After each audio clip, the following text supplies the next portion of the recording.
Garçon, comme tu peux le voir, je suis pas le mec le plus beau de la planète. Vraiment pas. Je me suis rasé le crâne intentionnellement. Bon, pas pour te démontrer ce point-là précisément, parce que je serais un peu trop investi dans les vidéos. Mais juste que je voulais me montrer que je pouvais le faire même sans avoir une belle coupe de cheveux. Aujourd'hui, on va parler de l'importance de ton apparence. Et je vais t'expliquer pourquoi t'as pas besoin d'être spécialement beau gosse pour avoir confiance en toi. T'as pas besoin d'être beau gosse pour être à l'aise socialement. T'as pas besoin d'être beau gosse pour être séduisant. C'est deux choses qui sont complètement différentes, ok? Même si être beau gosse, ça t'aide à être séduisant, oui, mais c'est pas un prérequis. C'est pas une condition sine qua non de la séduction. Ça va t'aider, mais ça fait pas tout. Ok, ça fait vraiment pas tout. Et si tu penses que ça fait tout, c'est que t'as beaucoup de boulot à fournir, mec. Vraiment. Concrètement, maintenant, mettons que tu sois dans la moyenne, que t'es un gars, bon, un 5 sur 10, physiquement, je veux dire. Ok, bon, j'aime pas mettre des chiffres sur la beauté des gens, mais comme ça, tu visualises concrètement ce que ça veut dire. Maintenant, je vais quand même t'expliquer que tu peux le faire sans. Mais je veux aussi que tu comprennes que c'est quelque chose d'important et que tu peux travailler dessus. Je vais te raconter une histoire. C'est que en septembre, j'étais chez un ami. La journée, on est parti aborder des femmes dans la rue. Et il se passe que pendant 3-4 jours, j'ai abordé une trentaine de femmes. Et en fait, je me suis rendu compte que je me prenais pas mal de rejets, pas mal de filles m'ont dit qu'elles avaient un copain, qu'elles n'étaient pas intéressées, bref, ok. Et ces jours-là, il faut vraiment que tu comprennes que j'avais une coupe de cheveux catastrophique, des cheveux un peu gras, un peu longs, pas coiffés, une tenue un peu sale, et sale dans le sens, mec, j'avais de la sauce sur ma manche et tout, bref. Et j'ai pas changé mon pull pendant 3 jours, donc en fait, je faisais grave une mauvaise impression, tu vois. Et ce qui se passe, c'est que le lendemain, après ces 3 jours où j'ai abordé à peu près une trentaine de femmes, je décide d'aller chez le coiffeur et de m'acheter une nouvelle tenue. Voilà, nouveau pantalon, nouveau haut. Ok. Bizarrement, allez, les 3 jours qui suivaient ça, le fait que je sois allé chez le coiffeur et m'acheter une nouvelle tenue, que je portais du coup, les réponses étaient bien plus positives. J'ai pareil abordé peut-être une trentaine de femmes également. Et bizarrement, il y avait beaucoup plus de réponses positives. Bizarrement, elles n'avaient pas de copains. Voilà. Et tu peux me dire, oui, 60 femmes, c'est pas énorme, c'est un échantillon petit. C'est vrai que c'est relativement petit, mais est-ce que c'est vraiment du hasard? Au bout d'un moment, c'est pas une coïncidence. Tu vois, ça, je t'accorde le bénéfice du doute, mais sur 60 femmes quand même. Ok. Et on parle d'un ratio, c'est-à-dire que avant que j'aille chez le coiffeur et que je change de tenue, je me prenais grosso modo un râteau, désolé, j'ai un copain, 6 ou 7 fois sur 10. Juste après ça, sur le même nombre de femmes, c'était plus 1 fois sur 10. Bon, mais ok, je t'accorde le bénéfice du doute, mec. Je t'accorde le bénéfice du doute, y a pas de souci. Comment est-ce que tu peux quand même construire de la confiance en toi? Parce que même si l'apparence joue un rôle, si tu te plais dans ton corps, si tu aimes ce à quoi tu ressembles, ça va être beaucoup plus facile d'aller vers les gens, d'être ouvert et d'avoir confiance en toi. Et comment est-ce que tu peux construire ta confiance en toi sans le facteur beauté? La première chose, c'est se prendre des rejets. C'est aller leur parler, aller parler aux femmes, aller parler aux gens, même si t'as pas confiance. Te prendre des rejets, créer des moments gênants. Et pourquoi je te dis ça? Parce que tu vas te rendre compte que c'est pas la mort. Et en fait, que tu as peur de rien. Tu as peur d'un moment de gêne. Tu as peur d'un rejet. Et tu ne meurs pas. Sauf que ton corps réagit comme si tu faisais face à la mort.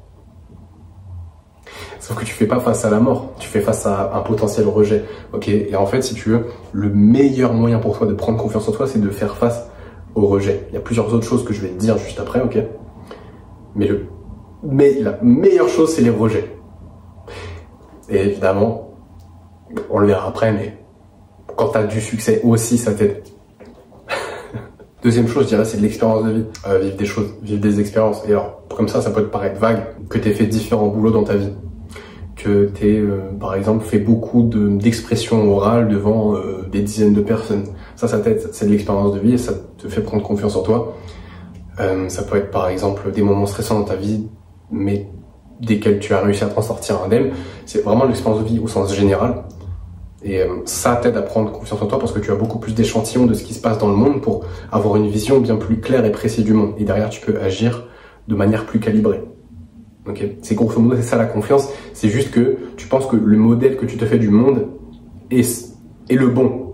Voilà, c'est juste ça en gros. Troisième chose pour prendre confiance en toi, je dirais te développer. Te développer, c'est-à-dire vraiment activement prendre du temps pour toi. lire, pour prendre des bonnes habitudes, pour faire du sport, bien dormir, enfin, te développer en ce sens-là. Parce que ça te construit, tu as cette sensation de progrès, et crois-le ou non, mais ce qui te rend heureux, c'est pas le fait d'atteindre un objectif, c'est la sensation de progrès vers cet objectif. Parce que la plupart du temps, tu vas te rendre compte que quand tu auras atteint ton objectif, ton étape de développement que tu voulais, qu'en fait, tu as envie de chercher plus. Et qu'en fait, ce qui te plaisait, c'était pas tant l'objectif, mais plus d'aller vers l'objectif. Et quatrième point, comment prendre confiance en soi, c'est je t'en ai parlé, c'est la réussite avec les femmes. Les rejets, c'est une chose, et ça t'aide à faire disparaître cette peur, et qui va en fait te permettre d'être toi-même, d'être beaucoup plus assuré, vraiment plus assuré, ça fait une énorme différence. Mais le truc qui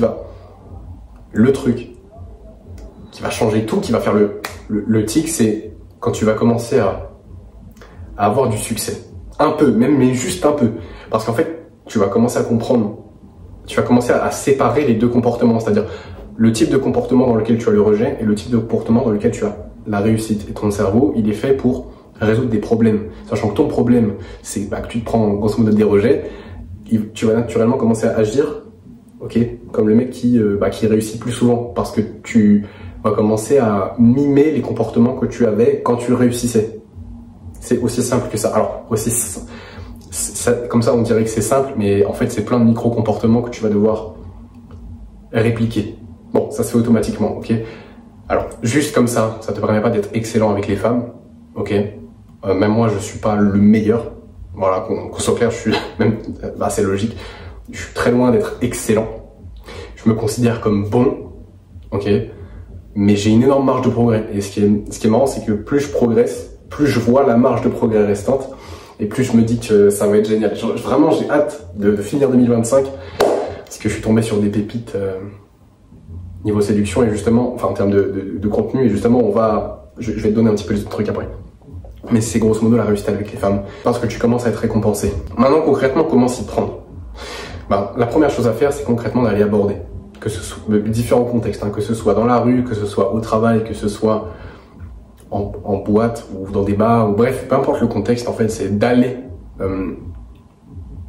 engager une conversation avec une inconnue. Ok. Une inconnue, c'est mieux parce que c'est plus stressant, mais c'est surtout là où tu progresseras le plus. Tu peux le faire avec des gens, avec des femmes que tu connais déjà un peu, ça sera plus facile et ça va te débloquer au début.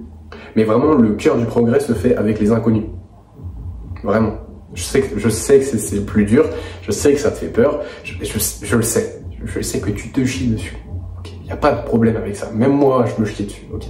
Et même moi, c'est pas aussi fluide que tu penses que ça peut l'être pour moi. Je vais le faire, ok, dans le sens où je vais aborder des femmes. Hier, j'en ai abordé plusieurs. Et t'as toujours ce sentiment d'inconfort. C'est inconfortable, mais ça me fait plus peur qu'avant. Tu vois, j'ai plus la jambe qui tremble quand je vais leur parler, ou les mains qui tremblent, ou la voix pas assurée, ou alors le ton de voix qui est hyper haut et tout. J'ose parler plus fort, mais parce que il y a l'expérience, il y a le background derrière. Je l'ai fait beaucoup de fois, beaucoup de fois. Et donc forcément, je suis meilleur. Ok, et forcément, il y a moins de peur. Enfin, il y a même pas de peur, c'est juste de la friction. Mais il faut vraiment que tu t'y mettes. Il faut vraiment que tu t'y mettes, parce que le truc, c'est que si tu commences pas à le faire maintenant, tu vas te réveiller à 30 ans, à 35 ans, qui sait, peut-être même 40 ou plus. En fait, tu auras juste zéro expérience et tu auras juste l'impression d'être passé à côté de ta life, alors que tu pouvais faire ça quand tu étais jeune. Ok, donc regrette pas les choses.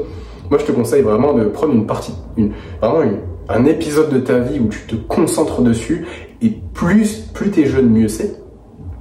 Parce que plus t'es âgé, moins c'est socialement accepté de ne pas être à l'aise avec les femmes.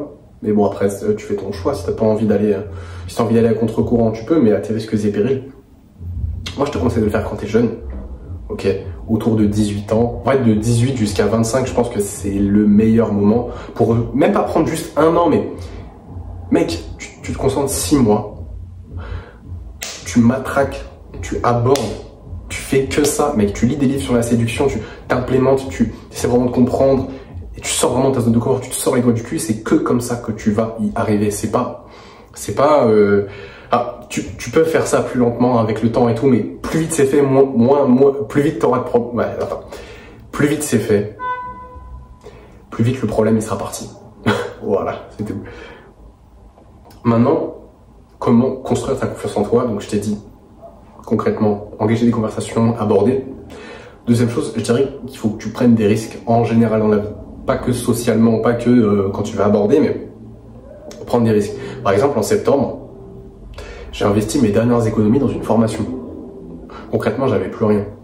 J'ai trouvé un travail et un appartement, alors que j'avais pas un sou. Concrètement, j'avais rien. J'avais rien et j'avais quelques 150 € pour survivre pendant un mois. Et mec, ça m'a stressé. Je devais m'investir dans la formation. En même temps, je devais chercher les appartements et en même temps, je devais prévoir mon arrivée sur Rennes. Et bref, c'est un risque que j'ai pris. J'étais pas certain de pouvoir me financer, mais je l'ai réussi quand même. Par exemple, ça peut te paraître pas prendre un risque, mais je t'assure que poster des centaines de vidéos sur YouTube, c'est prendre un risque. Parce que les gens vont me juger. Et ça fait partie de mon expérience aussi. En fait, c'est juste prendre des risques en général, te mettre dans des situations vraiment inconfortables, mais suffisamment inconfortables pour ressentir ce risque que tu es en train de prendre, pas suffisamment risqué pour juste te faire te foncer dans le mur, en fait. Te faire foncer dans le mur. Maintenant, dernière chose, je dirais, c'est lire. Dernière chose pour prendre confiance en toi, lire. Pourquoi lire?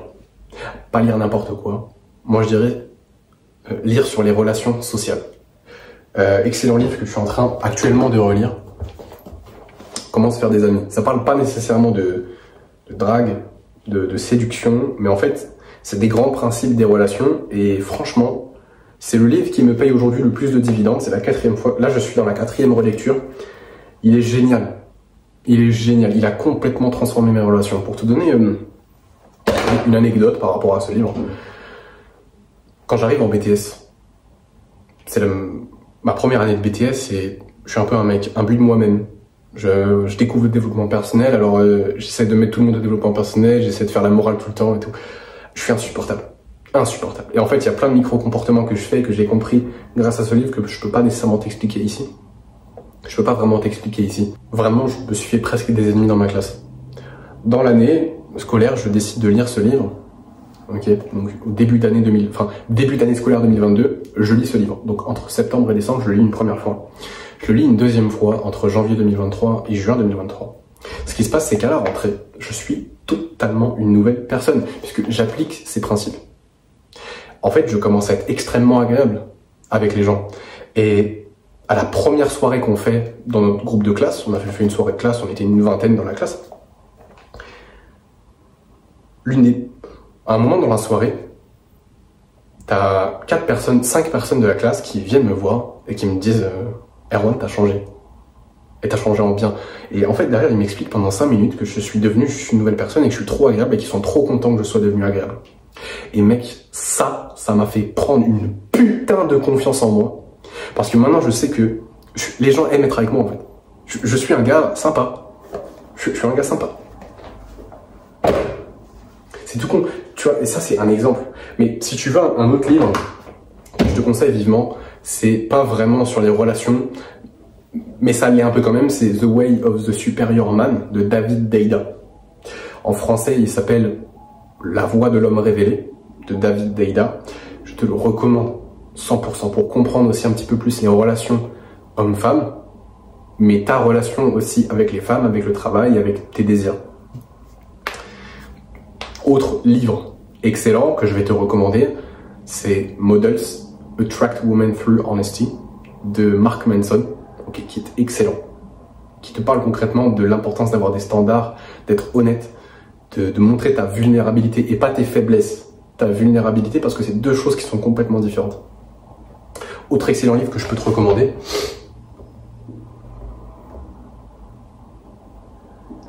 je vais évidemment ne pas te recommander L'Art de la séduction, parce que c'est un livre beaucoup trop flou, tu vas juste perdre ton temps, de Robert Greene. Je pense que les livres de Robert Greene, à part Excellence, je pense, parce que je l'ai pas lu Excellence et j'espère qu'il est bien, mais les 48 lois du pouvoir et L'Art de la séduction, concrètement, c'est deux livres que j'ai lus de Robert Greene. Ils sont stylés, mais ils sont mauvais. Tu peux pas les, concrètement, c'est dur de les appliquer, c'est flou, c'est nul. Enfin, ne les lis pas pour l'instant. Vraiment, ils servent à rien. Et dernier livre que je vais te recommander, c'est The Technical Game Bible. Excellent pour les conversations avec les femmes. Voilà.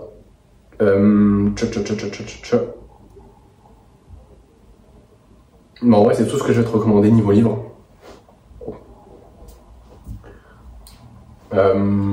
Sinon, il y a How to be a 3% man de, comment il s'appelle?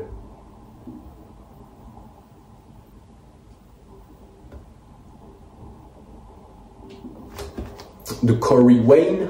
Bon, je connaissais pas l'auteur, bon, j'ai lu le livre. C'est bien, mais c'est bien pour les gars qui sont déjà en couple. Voilà. Ou les gars qui sont mariés. Mais bon, je pense, bon, il y a très peu de chances que tu sois déjà marié si tu regardes cette vidéo. Mais voilà concrètement comment avoir confiance en toi. Et je t'ai juste démontré par A plus B. Enfin, et là je vais juste t'expliquer comment prendre confiance en toi et que t'as pas besoin d'être beau gosse pour avoir confiance en toi. J'ai confiance en moi quand je vais parler aux filles dans la rue. Et je suis un putain de chauve. Ok? Alors, certaines personnes me disent que le crâne rasé ça me va très bien, que j'ai une belle forme de crâne. Ok, mais je suis chauve quand même. Et toi t'as des putains de cheveux. Donc t'es beaucoup plus beau gosse. Donc, profites-en. Et je suis pas sorcier, mec, je suis pas né avec la confiance. Hein. Moi aussi j'étais anxieux, moi aussi j'étais timide, moi aussi j'étais gênant à souhait avec les meufs. Ok? Mais ça se développe, ok? Il faut juste que tu tailles putain dans la rue et aborder, mec. C'est vraiment le conseil qui va faire la plus grosse différence. Et mec, t'es resté jusque là. Entre nous, le livre le plus important, c'est The Technical Game Bible. Okay. Tu le trouves facilement en PDF, tu tapes The Technical Game Bible. C'est que la version anglaise, il n'y a pas la version française. Si tu galères, prends chaque page littéralement et traduis sur ChatGPT ou traduis sur Google Traduction. Mais ce livre est une pépite. Voilà. Comme The Way of the Superior Man, tous les deux ils sont excellents. Vraiment, c'est les deux meilleurs. Voilà. Bon, comme t'es resté jusque là, je te ralasse. Et